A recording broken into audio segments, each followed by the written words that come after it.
అందరికీ నమస్కారం అండి. ఈరోజు మనం పప్పు చింత చిగురు వండుకునే విధానం చూపిస్తానండి. ముందుగా ఒక గ్లాస్తో కందిపప్పు తీసుకుందామండి. స్టవ్ అంటించుకుందాం. అంతకుముందు స్టవ్ అంటించుకున్న తర్వాత మనం వేసుకున్న కందిపప్పు ఉంది కదండి, ఒక గ్లాస్ కందిపప్పు తీసుకున్నామండి. గ్లాస్ కందిపప్పు తీసుకున్న తర్వాత 2 గ్లాస్ వాటర్ తీసుకుందాము. 2 గ్లాస్ వాటర్ తీసుకుంటే పర్ఫెక్ట్గా సరిపోద్ది. ఈ విధంగా 2 గ్లాసులు నీళ్ళు పోసుకుందామండి. 2 గ్లాసులు నీళ్ళు తీసుకున్న తర్వాత ఉల్లిపాయలు ఒక ఉల్లిపాయ తీసుకుందాం. నిలువుగా చార్లుగా తీసుకుందామండి. ఉల్లిపాయ వేసుకుందాం. ఈ విధంగా ఉల్లిపాయ కోసుకొని, ఒక ఉల్లిపాయ సరిపోద్దండి, ఎక్కువైతే అక్కర్లేదు. ఒక ఉల్లిపాయ తీసుకుంటే నిలువు సార్లు కోసుకొని, పచ్చిమిర్చి ఒక 5 తీసుకుందామండి. ఈ 5 కూడా నిలువు చార్లు కోసుకుందాం. అడ్డంగా అయితే మనకి పంటికి తగలవండి. ఇలా నిలువుగా అయితే చింతపండు కదా, చింత చిగురులో మనకి పుల్లగా ఉంటుంది కాబట్టి ఇది కొద్దిగా ఘాటుగా ఉంటుంది, చాలా బాగా వస్తుందండి. ఈ విధంగా నిలువు చార్లు కోసుకుందామండి. అలా నిలువుగా కోసుకున్న తర్వాత పప్పులో వేసుకొని నిదానంగా పప్పు తీసుకున్న తర్వాత మనం చింత చిగురు తీసుకున్నాం కదండి. ఈ విధంగా చూడండి, చాలా ఫ్రెష్గా ఉంది. ఉదయమే తీసుకొచ్చానండి మార్కెట్లో. ఈ విధంగా లేత చింత చిగురు చాలా బాగుంది. ఈ విధంగా నిదానంగా క్రష్ చేసుకుందామండి. చాలా బాగా వస్తుంది. చింత చిగురు సీజనల్ కదండి, వాడాలి, చాలా బాగుంటుందండి చింత చిగురు. కొద్దిగా చింతపండు కూడా తీసుకుందామండి. చింతపండు తీసుకున్న తర్వాత ఈ విధంగా పప్పులో, మనం మరుగుతున్న పప్పు ఉంది కదండి, ఆ పప్పులో ఈ విధంగా వేసుకుందామండి. వేసుకున్న తర్వాత కొద్దిగా చింతపండు, 2 రబ్బలు చింతపండు తీసుకున్నామండి. ఈ చింతపండు అయితే సరిపోద్ది, ఆల్రెడీ పులుపు ఉంటుంది కాబట్టి సరిపోద్ది. కొద్దిగా పసుపు, తగినంత కారం కూడా తీసుకుందామండి.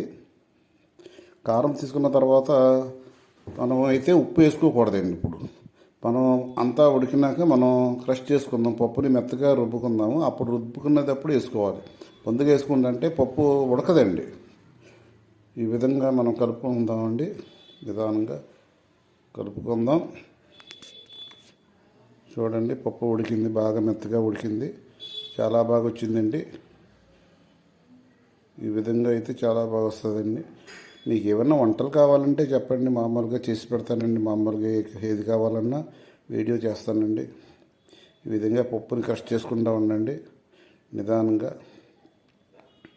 ఈ విధంగా చేసుకుందామండి నిదానంగా, చాలా నిదానంగా చేసుకుందామండి. వేడి వేడి తుప్పర్లు బీద పడతాయి, చేతులు కాలుతాయి. చాలా జాగ్రత్తగా ఉండాలండి వంటగాడ. కాలితే మళ్ళీ చాలా ఇబ్బంది పడతాము.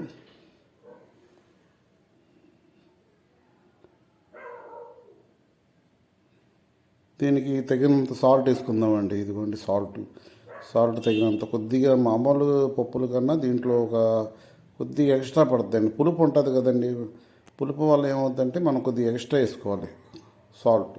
ఇదైతే సరిపోద్ది అనుకుంటున్నానండి, తర్వాత చూద్దాము, సరిపోతే కొద్దిగా యాడ్ చేద్దాం. ఈ విధంగా మెత్తగా చింత చిగురు కూడా బాగా క్రష్ అవ్వాలండి. ఈ విధంగా మనం చేసుకుందామండి. ఇదిగోండి, కొద్దిగా నీళ్ళతో కడుక్కొని వాటర్ మనం యాడ్ చేద్దామండి. తాలింపు పెట్టుకునే విధానం చూద్దామండి. ఇదిగోండి, ముందుగా 3 టేబుల్ స్పూన్ ఆయిల్ పోసుకుందామండి. ఈ విధంగా ఆయిల్ పోసుకున్న తర్వాత మనం తాలింపు దినుసులు అన్నీ వేసుకుందామండి. తాలింపు దినుసులు మొత్తం ఇదిగోండి, తాలింపులు అన్నీ కలిపినాయి. ఆవాలు, పచ్చిశనగపప్పు, జీలకర్ర లేదు దీంట్లో, విడిగా వేసుకుందాం జీలకర్ర. ఇదిగోండి, ఈ విధంగా జీలకర్ర వేసుకుందాం కొద్దిగా, చాలా బాగుంటుందండి. ఆ ఫ్లేవరే చాలా బాగుంటుంది. జీలకర్ర ఎక్కువ వేసుకున్నా మంచిదే, కానీ సరిపడా వేసుకుందాం ఏమండి. తర్వాత ఎండుమిర్చి నిలువుగా వేసుకుందామండి, ముక్కలు కాకుండా నిలువు వేసుకుందాము. మనం నంచుకోవడానికి కూడా చాలా బాగుంటుందండి. ఈ విధంగా వెల్లుల్లిపాయ కూడా చాలా మంచిదండి, మనం వెల్లుల్లిపాయ కూడా యాడ్ చేసుకుందాము. కొద్దిగా కరివేపాకు వేసుకుందామండి. కరివేపాకు కూడా వేసుకొని, కొద్దిగా ఎక్కువైనా పర్వాలేదు కరివేపాకు.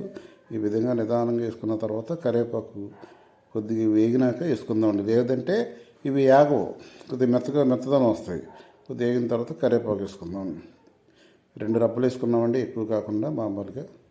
చాలా బాగుంటుందండి. కరివేపాకు కూడా వేసుకుంటాం వల్ల కంటికి కూడా చాలా మంచిది. కొద్దిగా వేగినాక మనం కొద్దిగా ఇంగువ కూడా వేసుకుంటే చాలా టేస్ట్గా ఉంటుందండి. చిన్న ఇంగువ కూడా వేద్దామండి, దీంట్లో యాడ్ చేద్దాము.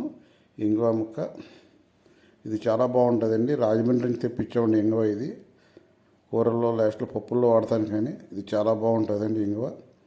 చాలా మంచిదండి అది ఆరోగ్యానికి. ఇంగువ ఇంగువ అయితే వేసుకోవాలి. స్మెల్ కూడా చాలా బాగుంటుందండి. కొంతమందికి అయితే నచ్చకపోవచ్చు ఇంగువ, కానీ పప్పు అన్న దాంట్లో ప్రతి దాంట్లో ఇంగువ అన్నది యాడ్ అవుతూ మళ్ళీ టేస్ట్ పెరుగుద్దండి అది.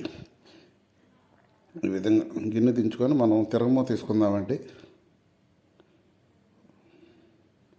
కొద్దిగా ఈ విధంగా వేసుకుందామండి. స్టవ్ కట్టేసుకుందాం. పప్పు దాని మీద పెట్టి ఈ విధంగా కలుపుకుంటే చాలా బాగుంటుంది. అడుగు నుంచి ఏమన్నా కలబంది మొత్తం కలుస్తుందండి. కొద్దిగా తిరగమూత వేస్తున్నానండి. ఇదిగోండి ఈ విధంగా తిరగమూత వేసానండి. దీంట్లో కొద్దిగా పప్పు వేసుకొని మళ్ళీ దాంట్లో యాడ్ చేద్దామండి. ఈ విధంగా వేసుకోవాలండి, వేస్ట్ అవ్వకుండా ఉంటుంది.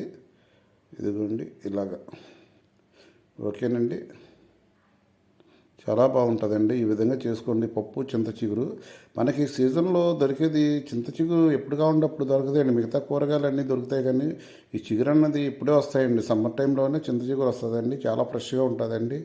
ఉదయం పూట అయితే చాలా ఫ్రెష్గా దొరుకుతాయి మన మార్కెట్లో. ఆ చింత చిగురు